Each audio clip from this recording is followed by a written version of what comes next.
So this takes us to the second part of this video, where we're going to be thinking a little bit more closely about arguments concerning corporate social responsibility. Okay, so corporate social responsibility, pull up the PowerPoint here. Corporate social responsibility.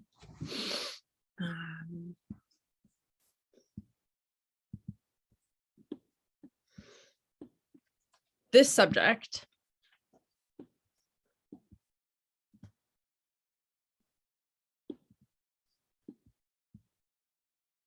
involves some basic questions, okay? So in particular, it encourages us to think about what sorts of obligations a corporation might have. And in thinking about what obligations a corporation, business, company has, inevitably, we're going to be thinking about the interests that a corporation or business or company focuses on, right? So, the chapter talks a lot about identifying stakeholders, right? Where we have stakeholders that include shareholders, people, employees that work for a company, consumers, and even more broadly than that, individuals, groups, places that a corporation's actions affect, or the entities that are influenced by a company's actions, okay?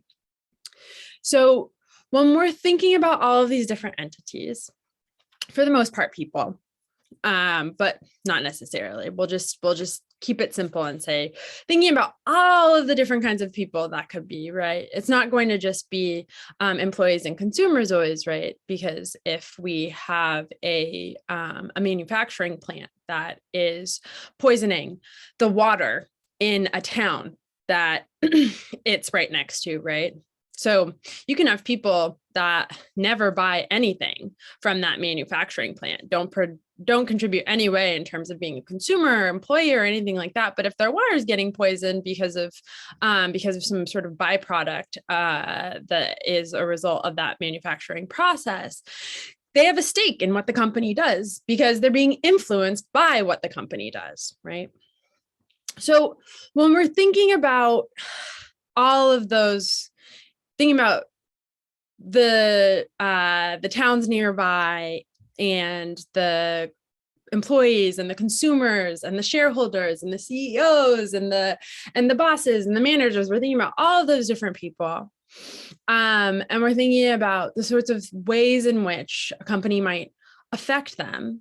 And then we're thinking about what sorts of obligations that company has in terms of what those effects are.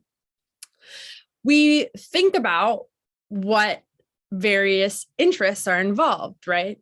So we have the neighbors to the manufacturing plant whose water is getting poisoned, right?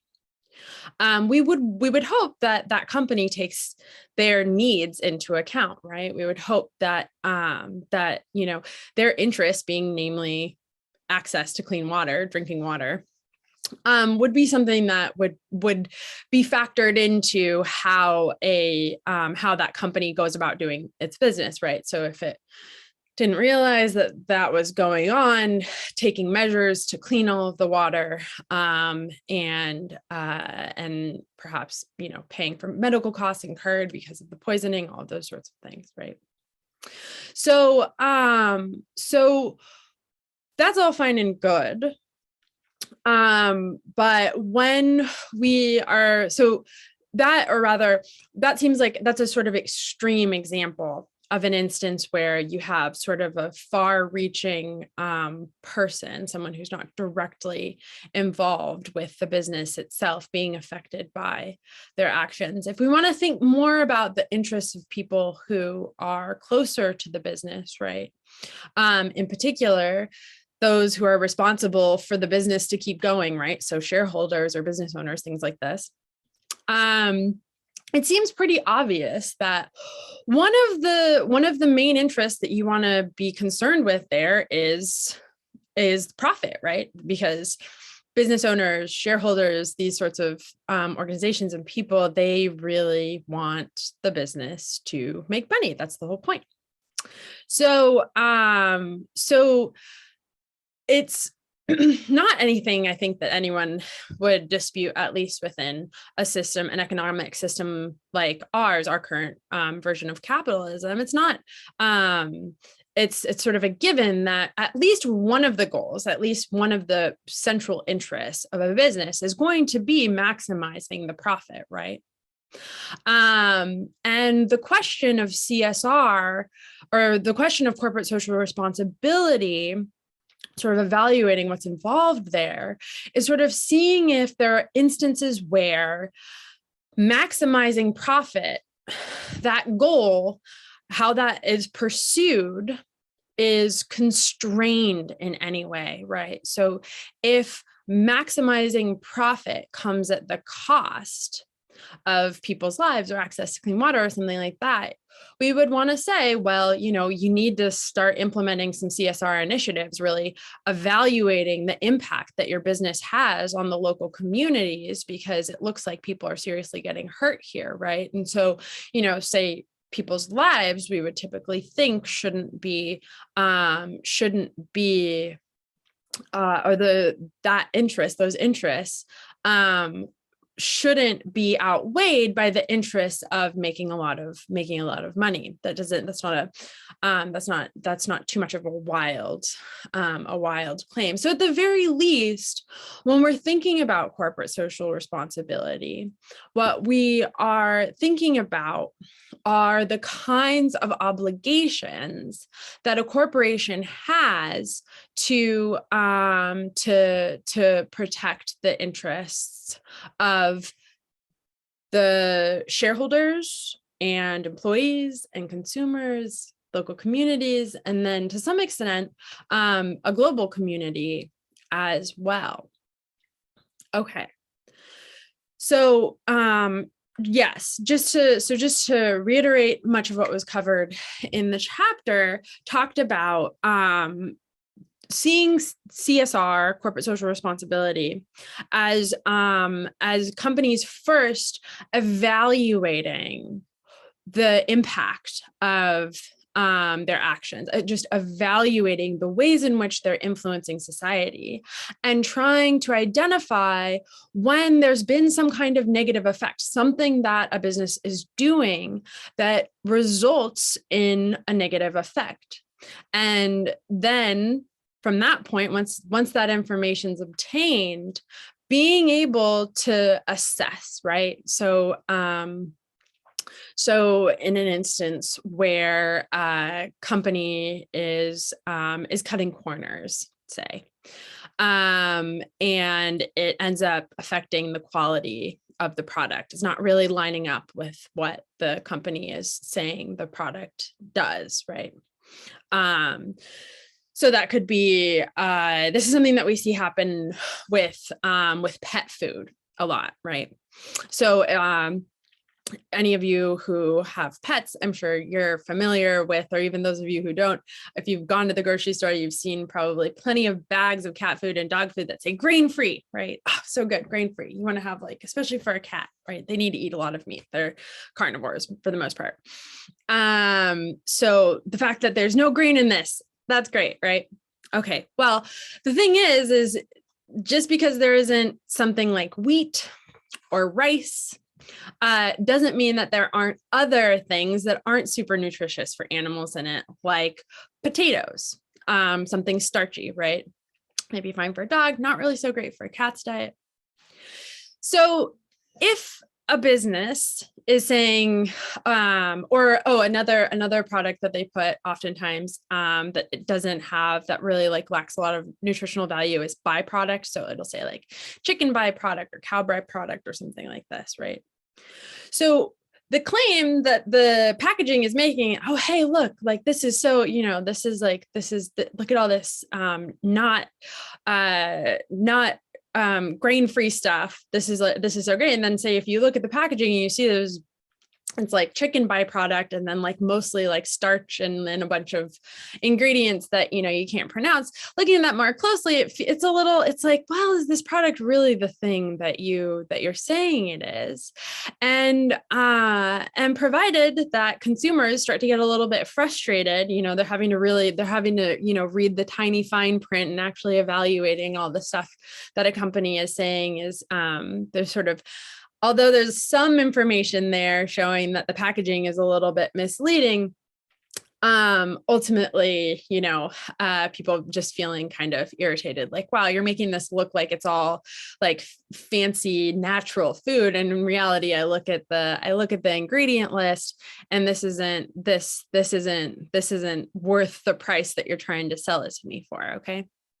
So in that sense, thinking about that sort of customer dissatisfaction, right? You're thinking about consequences, effects, ways in which you're influencing a certain group of people, namely the consumers.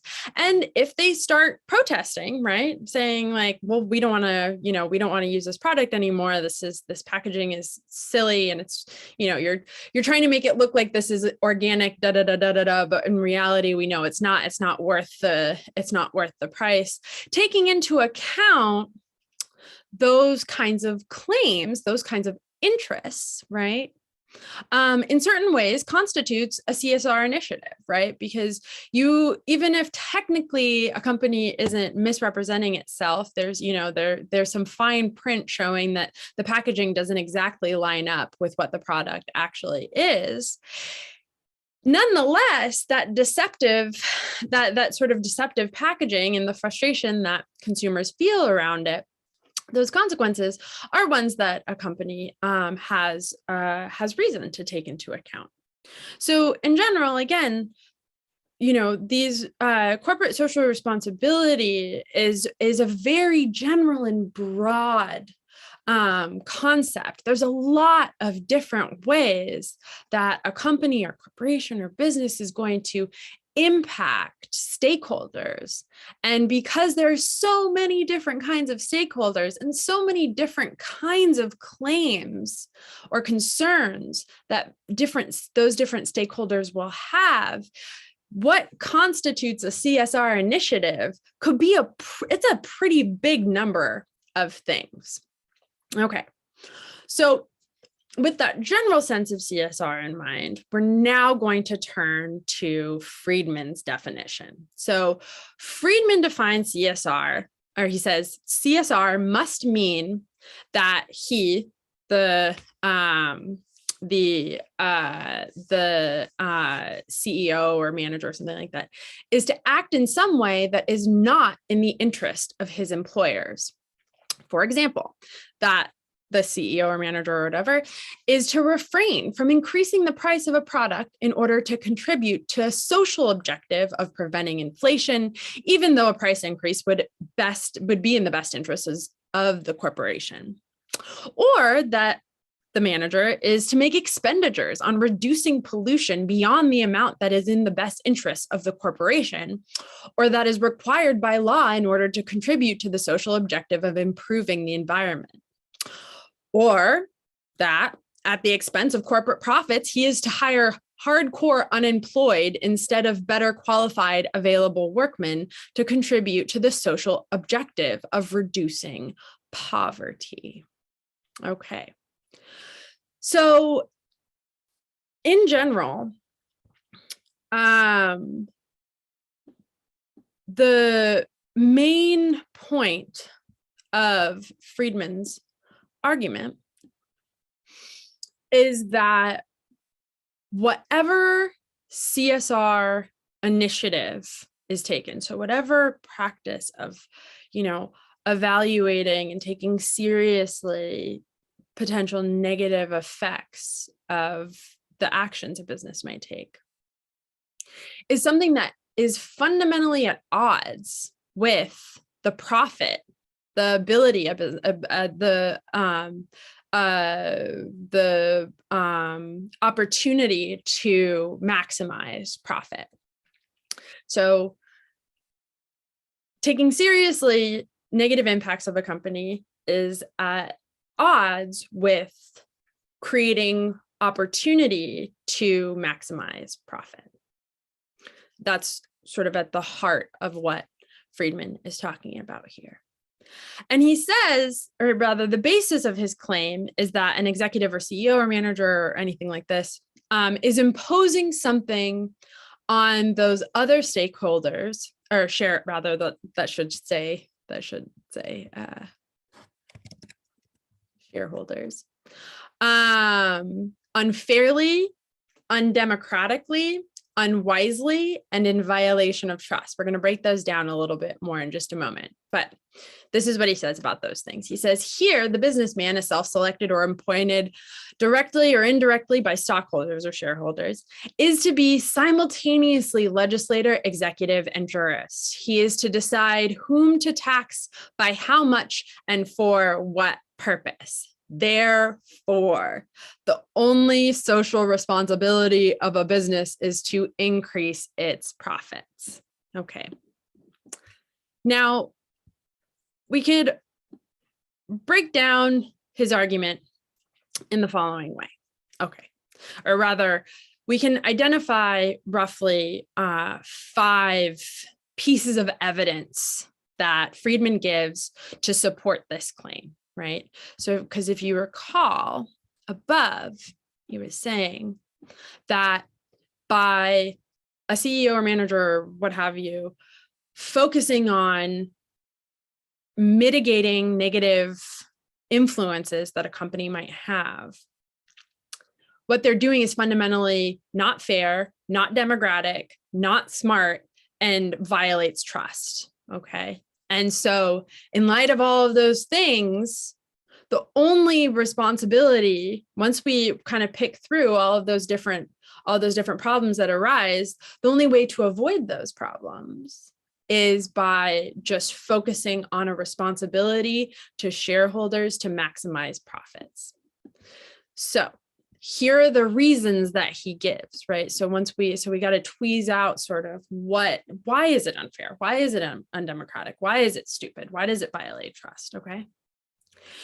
So he says, first, reason number 1, we might say premise number 1, although it doesn't necessarily go in this order in the article. But he says, so reason number 1, it's unfair because it constitutes taxation without representation, right? So he says that because this is some sort of unilateral decision that like a manager or CEO is making, right, that ultimately costs the company money, it's not fair because the people who own the business should be the ones who have a say, okay? He then says it's not democratic because it invests governmental power in a person who has no general mandate to govern, right? So the thinking there is that, listen, we have democratically elected in the United States, democratically elected government officials that are there to protect the interests of the public, okay? So if we have some sort of renegade CEO or something taking all these initiatives, trying to keep the public happy, safe, protected, yada, yada, then what we have is somebody who's sort of positioning themselves without being voted into office by the public, going about doing government type actions, doing government type things. So that's not right. And then reason number 3, so piece of evidence number 3 or premise number 3, it's unwise, he says, because there are no checks and balances in the broad range of governmental power, thereby turned over to his discretion. So that's ultimately, or that's really just a fancy way of saying that this person is acting. When we say somebody's, they're making a unilateral decision, it's a one-sided decision. It's everything is on them there to determine, what the right way to act is, to determine what the negative effects or potential effects of a particular action taken within a business are, and then the best way to go about mitigating those negative effects. And that person who's making those decisions is just doing that on their own. So when I said renegade before, that's exactly what a renegade does. They just make these unilateral decisions about what's right and wrong, and then they go about trying to make that happen. Okay. And so what Friedman is saying is that this is unwise because there's nothing to check that kind of power in this situation where you have a sort of isolated entity like a business. Whereas in government, right, supposedly we have these various checks and balances between different branches. So if, one democratically elected branch doesn't agree with something else that the other branch does, then there are ways in which they can contest and strike down various actions. That's not the case in a business. That's what Friedman is saying. All right. So piece of evidence number 4, premise number 4, whatever you would like to call it. He says it's also a violation of trust. So the CEO, pursuing these CSR initiatives, the renegade CEO, what they're doing constitutes a violation of trust because the executive or whoever, manager, is employed by the owners as an agent serving in the interest of his principal, and principal there meaning principal in the economic sense, specifically profit. And I apologize. It's in principle. It is moral principle. So the reason why this constitutes a violation of trust is because what Friedman's saying is that, the shareholders or the board of executives or what have you, they appoint people like CEOs and managers and people to oversee operations with the sole purpose of those individuals running things in a way that maximizes profit. Now, when a renegade manager or CEO or whoever starts pursuing things that they feel they ought to do for these other moral principles, right? Then what they're doing, their actions, ultimately cost those CR initiatives come at the cost of profit, and therefore conflict, or rather don't end up, whatever the person is doing there, the CEO or the manager or whomever is doing, taking on these CSR initiatives, costing the company money. That's not what they were hired to do. That wasn't the employment agreement between the shareholders and the CEO. The CEO is supposed to be there to run operations and make as much money as possible. They weren't hired necessarily to make sure that the business is doing like morally good things. So that violates the shareholders' trust because it's sort of counter the reason why that person was hired in the first place. And then finally, piece of evidence number 5 that Friedman gives, pursuing those kinds of CSR initiatives are futile because the executive or CEO or whomever is unlikely to be able to anticipate the social consequences of his actions, and because as he imposes costs on his stockholders or shareholders, customers or employees, he's likely to lose their support and thereby lose his power. So he's saying that when some renegade is off sort of, you could like imagine like the mad scientist version of a utilitarian calculus, right? Like being like, I figured out all of the ways to like bring about the most amount of happiness, right? And they're just like going off doing their thing, taking on all of these, what did he talk about? Messing with like what the product is being sold for and the kinds of compensation benefits that employees make and the kinds of people that are getting hired being, look at, I'm doing all these things that are helping society. And what Friedman's saying here is, well, in the short term, maybe that looks like the, hiring, what was the, pretty offensive and gross thing he said at the end, by hiring hardcore unemployed, right? Which, so generally that's something like people that aren't as well qualified for a job, right? in doing that, it might seem like, oh yeah, that's really going to help society. But in the long run, what he's saying, doing things like that is going to cost the company money, runs the business into the ground. You don't have the product to sell to the customers anymore. All the other employees, or even those employees, lose their job, and the shareholders are really mad at you because the company crashed, and now you've got a big old hot mess, and the business is filing for bankruptcy, right? So it's futile. It's just going to crash and burn. Nobody knows how to do that right anyway, is essentially what Friedman is saying. Okay. So before I talk about two specific fallacies we can identify here, one thing that I want to clarify, because, obviously this argument and the way that I'm depicting it is mocking some of the weaknesses, right? But something that I want to emphasize here is, and as we're going to see in just a moment,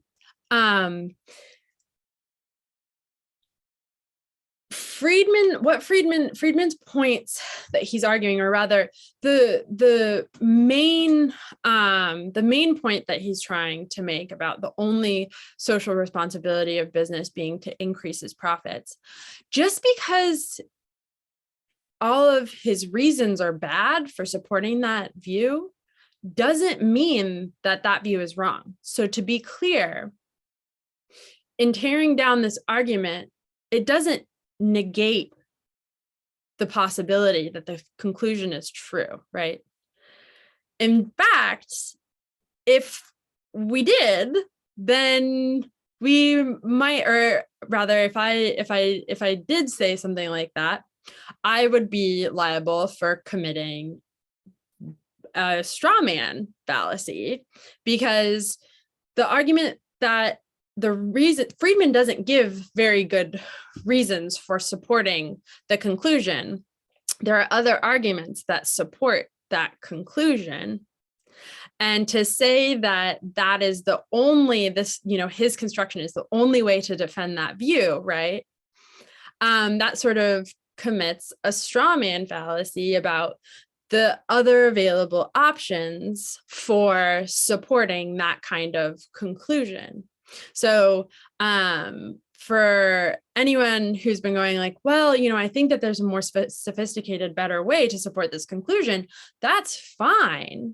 It's just that the particular reasons that Friedman gives here are not very good. So with that point cleared up, we're going to turn to exactly where the argument goes bad. All right. So Friedman says that so the first problem that Friedman runs into is committing this straw man fallacy, because the way he defines CSR is very narrow. So like I was speaking about just a moment earlier, CSR initiatives are about evaluating the effects or ways in which a corporation influences the society in which it exists. So that could be consumers, employees, the town down the road, shareholders, big range of things, right? Just evaluating the different effects of an action, and then finding ways to address any negative consequences, any negative influences that a company's had, things that they're doing where there's a negative, there's been some sort of like negative consequence, negative effect, okay? And trying to cut back on that negative effect. And and like I was speaking about just a moment ago, that covers a big old broad range of things, right?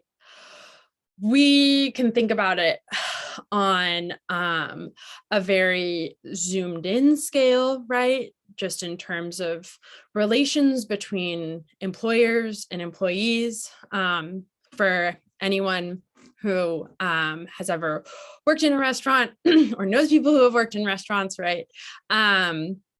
I think that we're familiar with, maybe hopefully, what a toxic restaurant work environment might look like, right? Where people are just told like, hey, you got to show up. The customer is always right. You have to do things this way, working really long hours, those sorts of things. And oftentimes really toxic work environments like that, I guess it's not even just restaurants. I'm sure that everyone here could find some kind of example, whether it was a place that they have worked or somebody that they've known has worked, where it's that kind of toxic environment where it's just,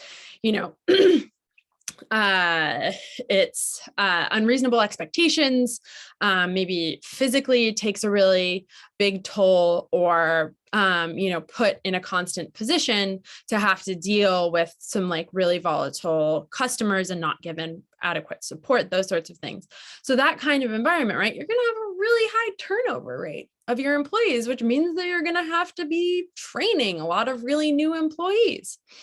So just evaluating sort of on that zoomed in level, how to prioritize issues that are raised by employees and sort of caring about that, caring about the negative effects of a particular business model or management approach, right? And sort of going, okay, is there a better way we can do this? That is implementing a CSR initiative on a much more zoomed out scale. One that I know that many of you have thought about, specifically issues surrounding climate change, right? We're now seeing, and this is much more so now than when Friedman was writing, we're seeing these disastrous effects of CO2 emissions. And for all of, like the ads that we've been seeing about, do your part and recycle, or turn off your light when you're not using it.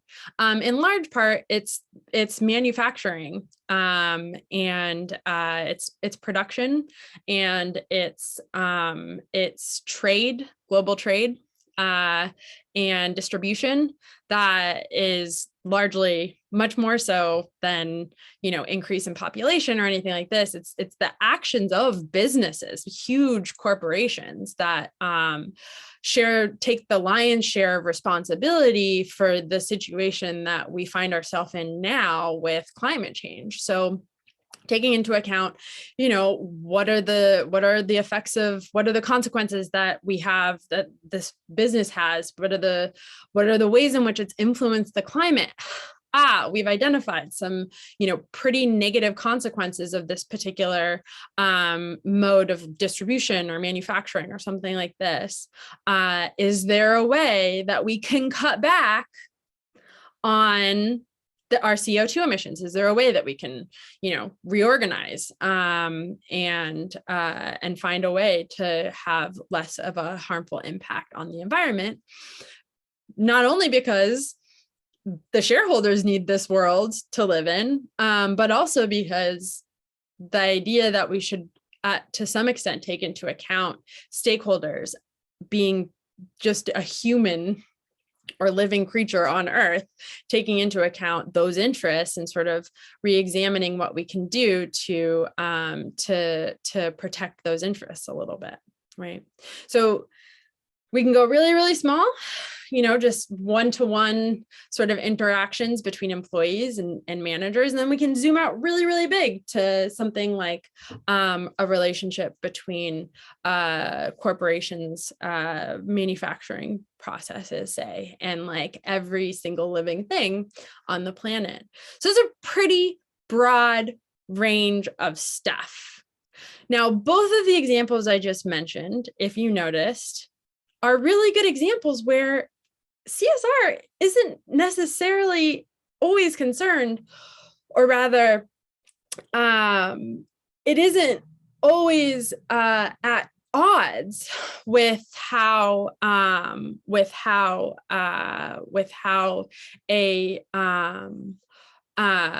company makes money, right? So so one thing that we want to think about here, actually, this is a little bit confusing, so I will change it.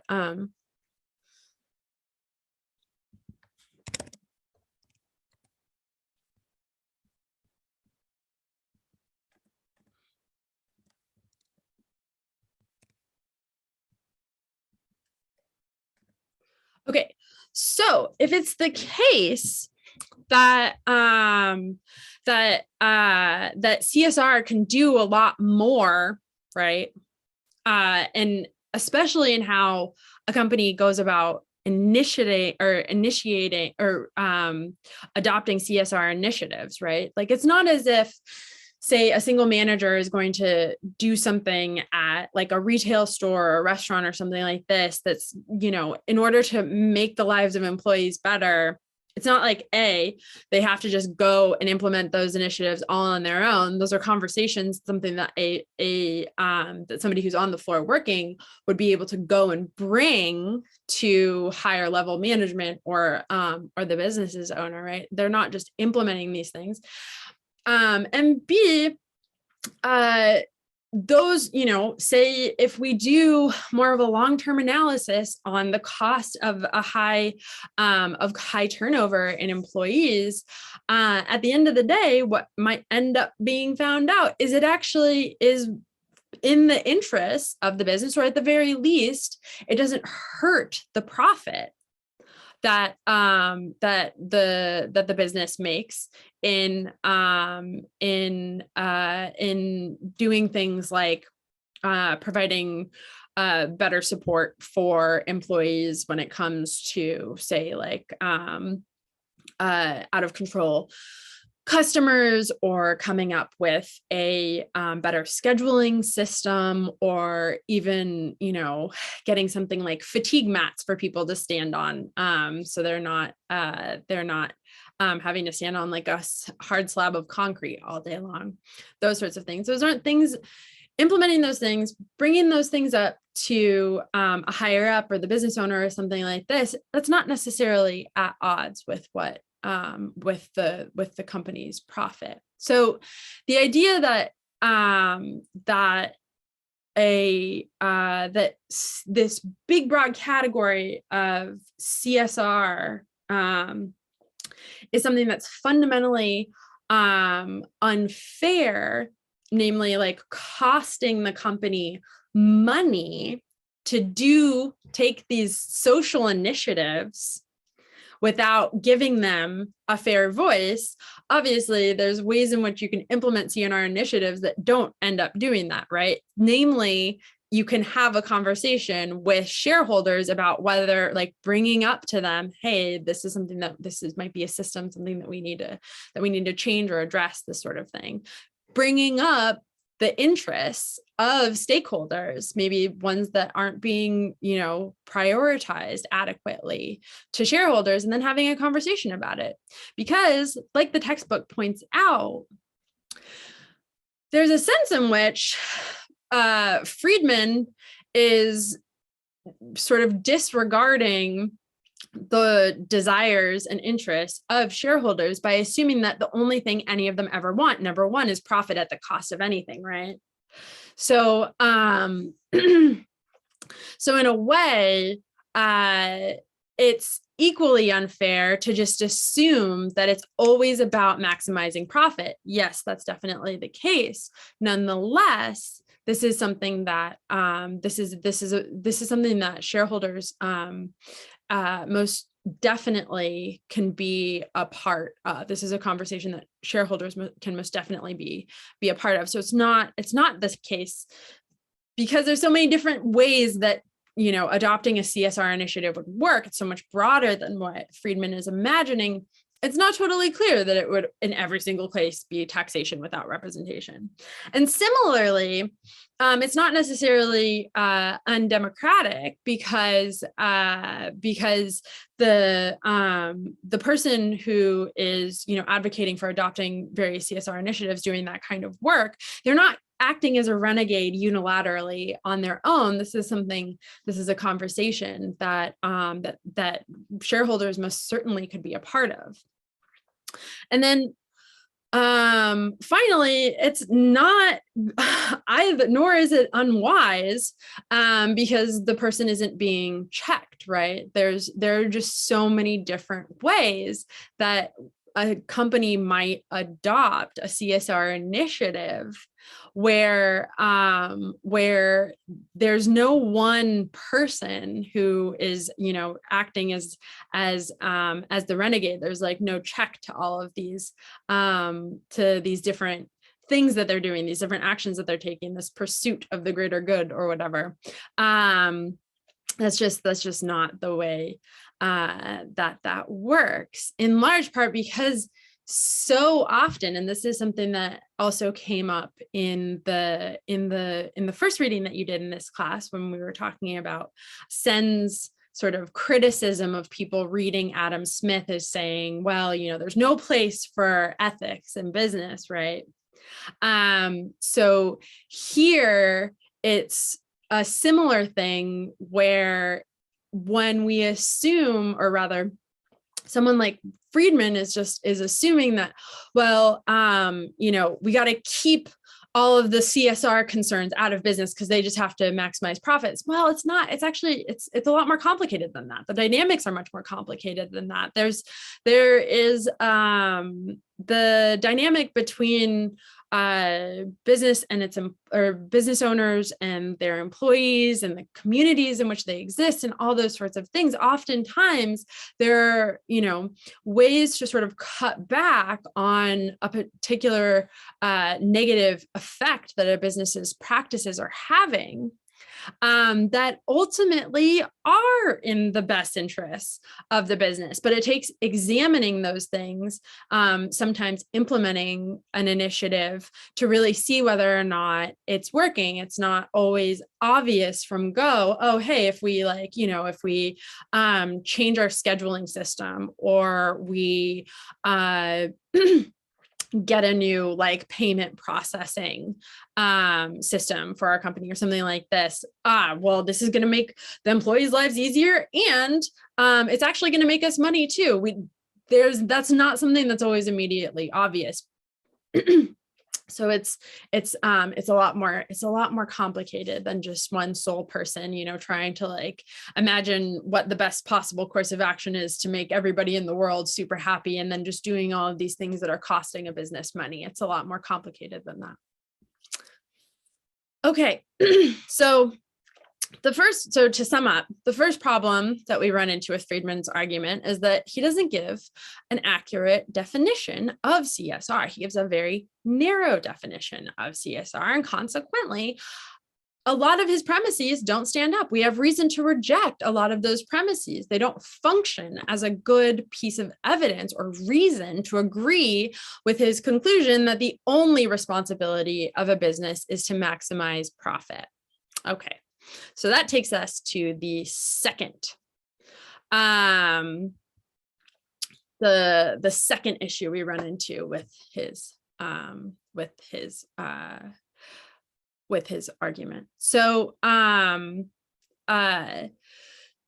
the second problem that we run into is this false dilemma, and this is one that a lot of you talked about earlier. So this is that was a little bit of a typo, but that's fine. So here. So what Friedman wants to, so similarly, what we were talking about earlier, actually maybe,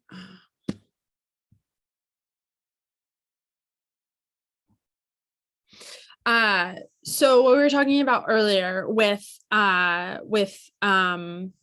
idea that CSR is not necessarily at odds, right? They're compatible. This, if we sort of adopt a much broader understanding or definition of CSR, we see that these claims about it being unfair and undemocratic and unwise, we see that there's a lot more involved with implementing and adopting those initiatives. And as a result, it's not exactly, there's just so many things that CSR can do, or that a CSR initiative might do, that it's not necessarily the case that it's going to be unfair, undemocratic, and unwise.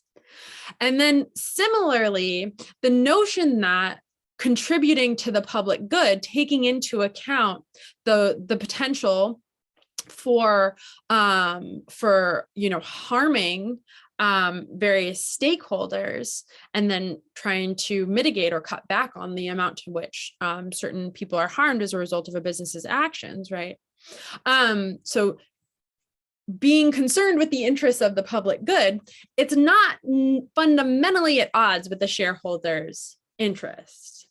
And saying anything otherwise is to support a false dilemma, right? Because what he's ultimately saying is, hey, either we are going to be this undemocratic, unwise, unfair, renegade, unilaterally deciding CEO that's just going, wahaha, like everybody has jobs, give away all the money. This is going to be on the market for free now. Like that person, that it's like what he's saying is either it's going to be that, or the only social responsibility of a business is maximize its profits, right? And this is something in general that I think a lot of people picked up on in the forum on Friedman's article, where there's a lot of overlap between those two things. There's a lot of middle ground between those two things. And as a result, this idea that, it violates the trust, right, between the CEO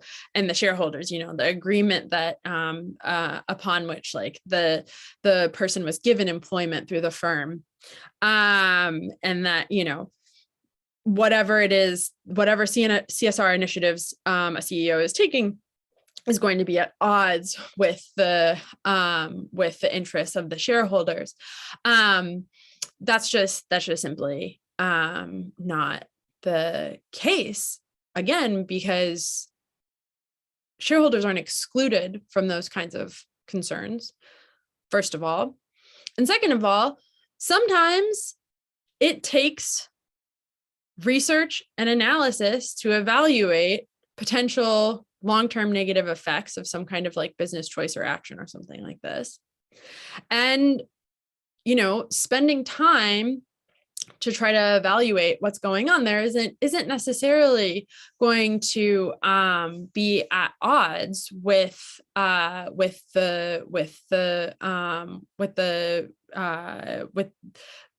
company's ability to maximize its profit, right? So there's plenty of ways that different individuals that work for a firm or a company or a corporation might try to assess and develop CSR initiatives. And that taking that kind of action isn't necessarily a violation of trust. It's not as if doing that sort of evaluation is against the the purpose, the reason why someone was hired, right? So it doesn't necessarily violate the company's trust.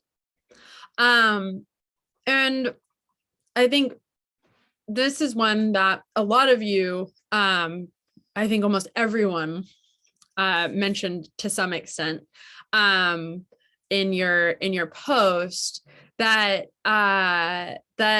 it's it's not futile. We have a lot of instances where corporate social responsibility is good for shareholders, customers, and employees. By taking on initiatives, somebody is actually they're positioned to keep making more decisions that affect the profits of a company, is even more secure than before, right? And I think that that's something that is especially obvious when we think about people who sort of foresee some kind of move that would make for really bad PR, and then try to encourage a company to like get ahead of it, right? To like change its behavior before there's a problem. So, taking into account potential negative effects and then the way that a business's reputation might be affected as a result of whatever thing it's doing that isn't good. That's an important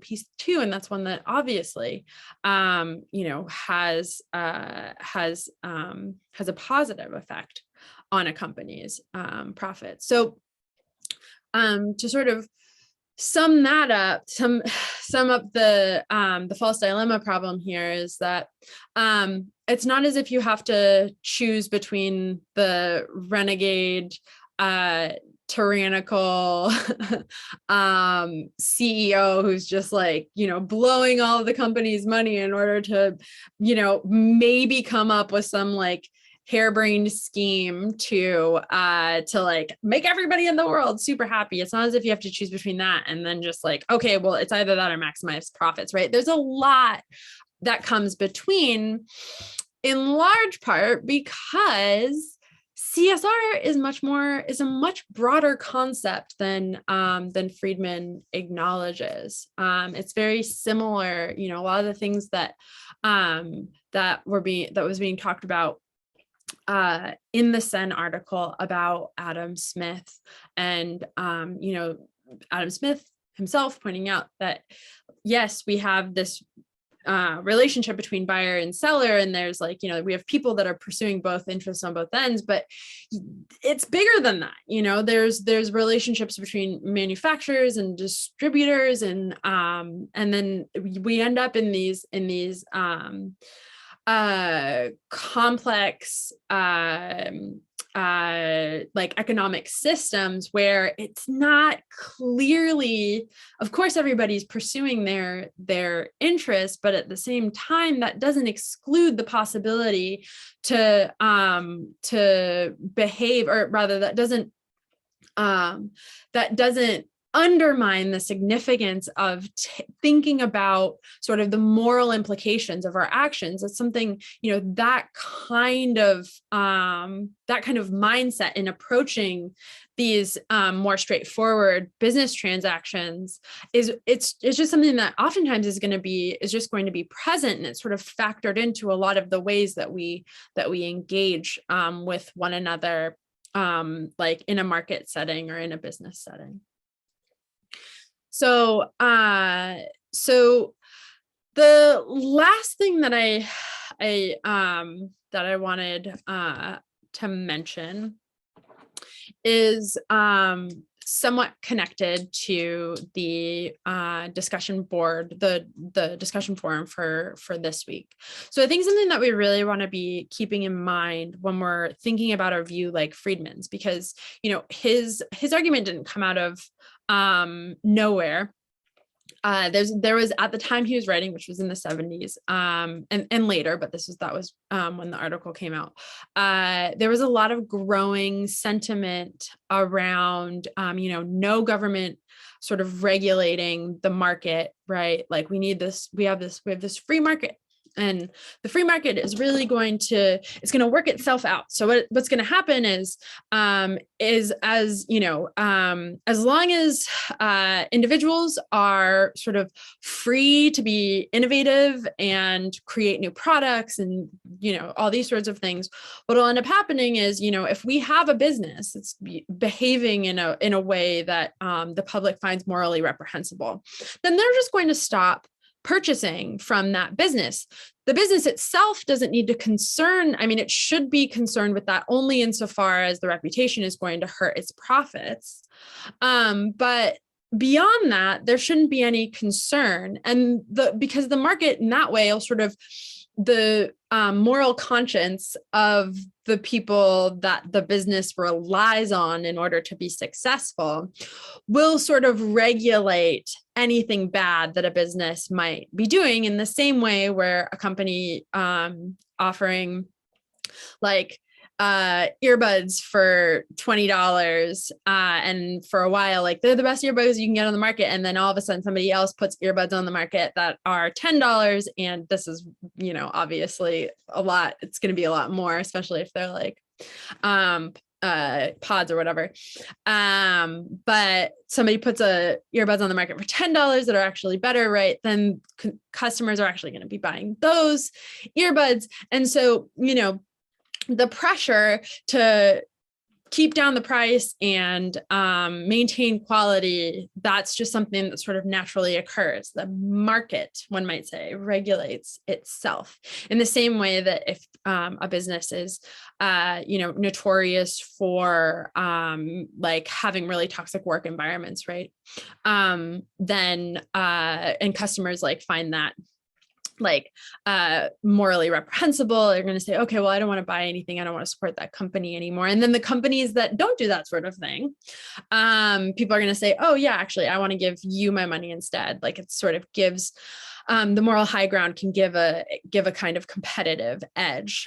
And, on Friedman's view, that kind of climate within the market is ultimately going to regulate itself. And then worst case scenario, if a company is doing something like poisoning water, and the public is outraged by it, if the outrage doesn't hurt the profits of a company, then the public can democratically vote people into office who pass legislation to constrain, the extent to which a company can like pollute the water in the area it's like manufacturing something in, right?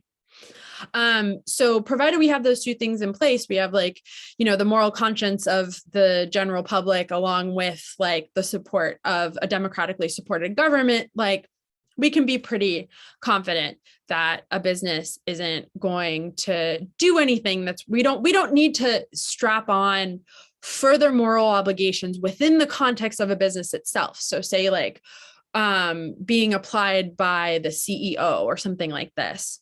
We don't need to do anything like that there. We should just let the business do the business thing and, maximize profit. We have the outside constraints from society are good enough. So that's the basic gist of Friedman's view, and that was a pretty popular view then. It's a popular view now.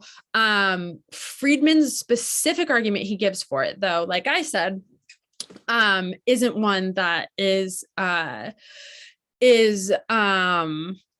used to support that view, in large part because we have a lot of evidence now showing that so much of what he said was false.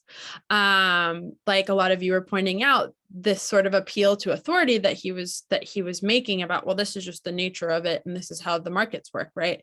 We have a lot of evidence that shows what he was claiming to be to the contrary, in large part because CSR initiatives are like, what that might count as is so much more than anything that that was available within his argument. So one thing that I want us to keep in mind in thinking about that are, and in particular, this idea that, the markets regulate themselves, like the moral consciousness of, or the sort of the moral conscience of the people will sort of keep businesses in check, right? One thing that we want to think about when it comes to that are when a business has a negative influence on society, on consumers, things like this, but the consumers don't necessarily recognize that that's what's going on, because without the complaints, if a company is doing something that is making them a lot of money and people aren't complaining about it and it's not getting them a whole lot of bad PR, then, a view like Friedman's is going to say, well, that's the way that's just the way that's going to work then, right?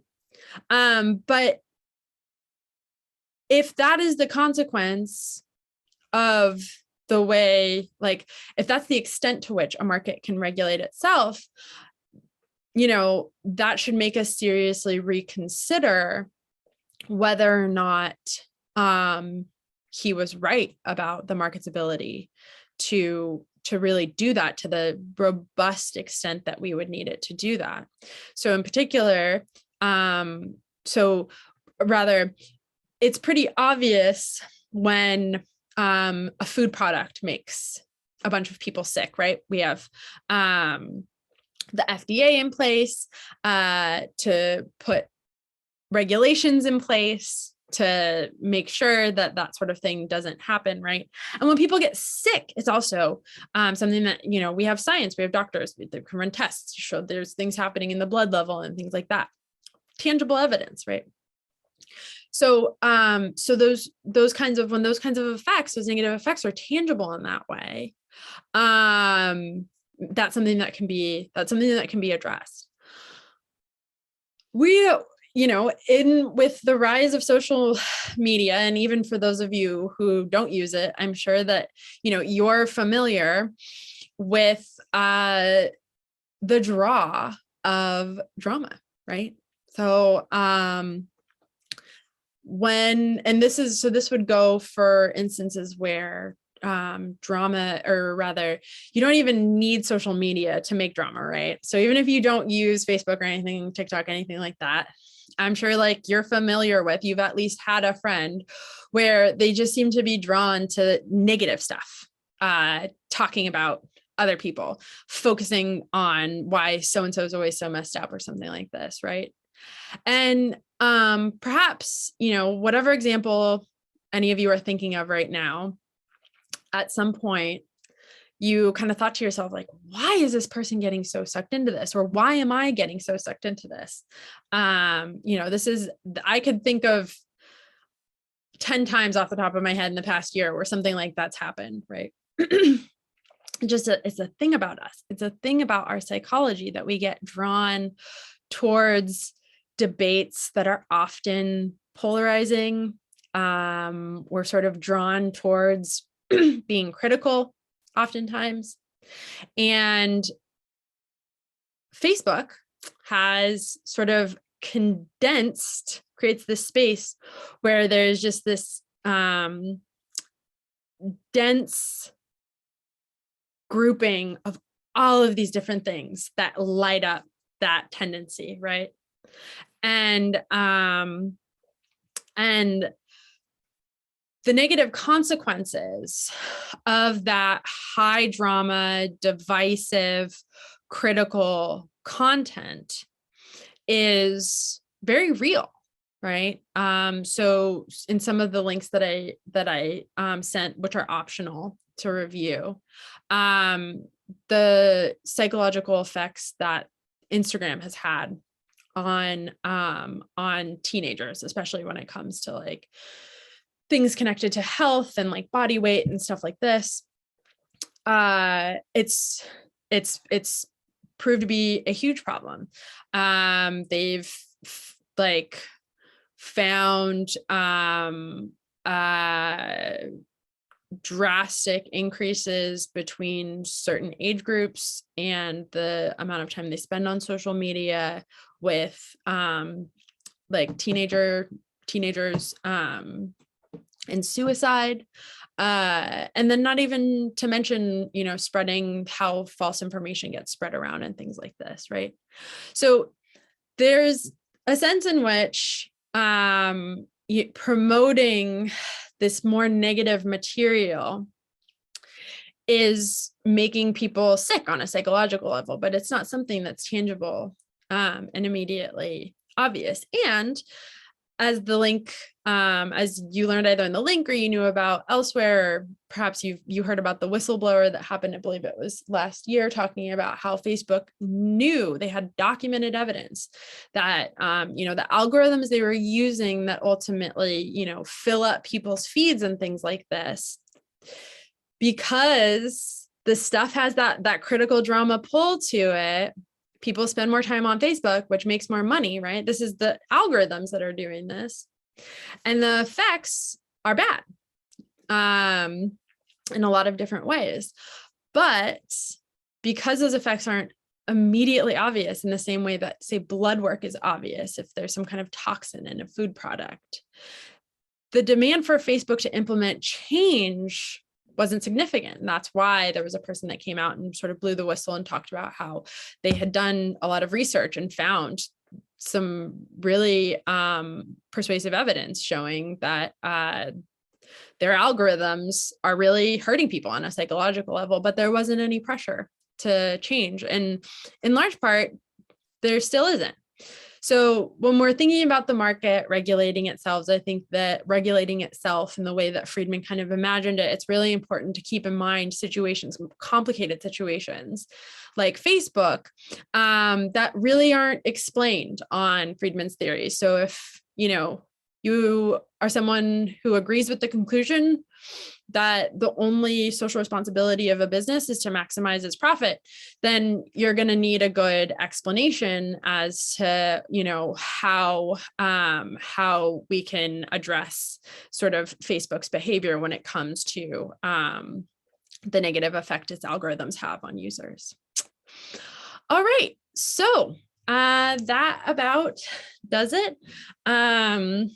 Obviously, email me if you have any questions, and I will see you all next time.